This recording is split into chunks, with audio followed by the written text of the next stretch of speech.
As many of you know, I'm a photographer. And as a photographer, obviously, I love cameras. So whenever I go to vintage shops, antique shops, or even garage sales, I'm always curious to find old cameras. Because they're fun to shoot with, you never know, old film cameras, but especially digital cameras, because when you buy the digital camera, there's a good chance that they leave like an SD card in it or some sort of memory stick, something that keeps the pictures on there. And you never know what you're going to get when you start to open up those photos. Not long ago, I was at a garage sale and they had a Sony camera, the Sony CyberShot 707, which has a special feature of being able to do night vision.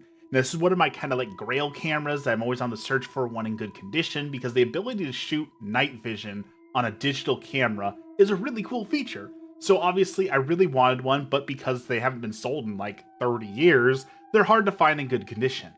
So I asked the old lady running the garage sale a little bit about it and if I could open it up, play with it, take some photos, that sort of thing. And she, of course, said yes.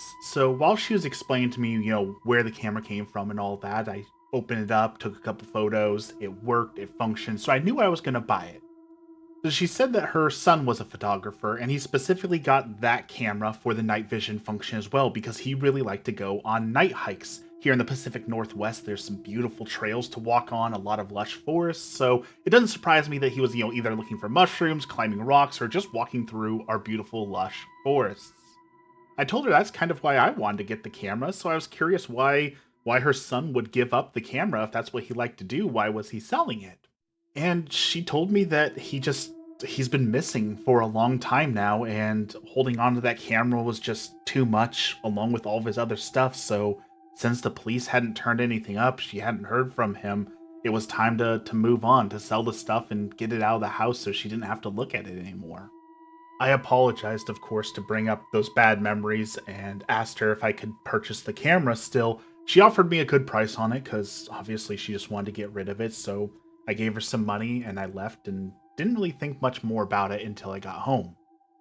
As I mentioned, one of my favorite things about buying used cameras is to get to pull off the SD card and look at what photos were on there. Sometimes you get family vacations, sometimes you get, portraits or professional photos, sometimes you just find someone else's memories. So I thought if this guy had gone missing, maybe there was something on here. Maybe there was something for the police. Maybe she didn't have a check, or maybe there was a clue. Maybe it would be helpful. So I thought I need to look at this before I delete everything.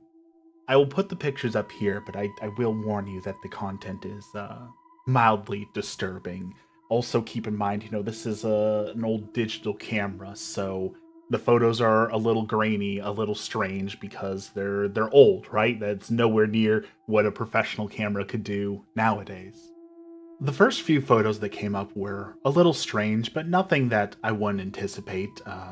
Out here in the Pacific Northwest, there's a lot of people who live out in the forests, and our forests, like I said, are really great. But sometimes people abandon cars out there. Sometimes you stumble across graveyards. Sometimes there's just some strange things. And it's not ominous. It's not malicious. I'm not saying that he went missing because he took a picture of cars out in the forest, but they were kind of strange that he found these vehicles just sitting out in the forest. I kind of wonder, what forest did he go to? Where was he walking around? Unfortunately, due to the camera's age, it doesn't have the metadata on it that if you had like a modern cell phone camera, it would tell you the exact location that someone took these photos in so I could go find it myself. All I had was just pictures of trees and graveyards that he stumbled across while he was walking through these forests. But as I continued to go through the photos, it went from mundane cars and cemeteries that you'd expect to find kind of hidden in the woods to other strange things that started to make less and less sense. Pictures of shacks randomly out in the forest adorned with dolls and tools and strange things.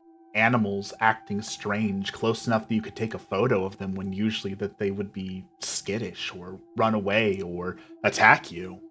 Whoever this man was a much braver man than I, because if I had run across these sheds or animals out of the forest, I would stop going there completely. But his photos show he kept going. And then it got worse. The photos went from just strange to things that just downright creepy. Things I would not want to see in the forest. Things that if I saw, I would immediately walk away from. faces in trees and obvious paths leading you deeper and deeper into the forest. Obviously, whatever was out there was trying to find someone and lead them to something. The final photos that I was able to find on here showed a shed and some sort of person, and finally a room with just a chair in a cellar covered in mold, little lights. And I sit here with this camera and I'm forced to wonder if these are the final photos that he took. How did his mother get this camera back?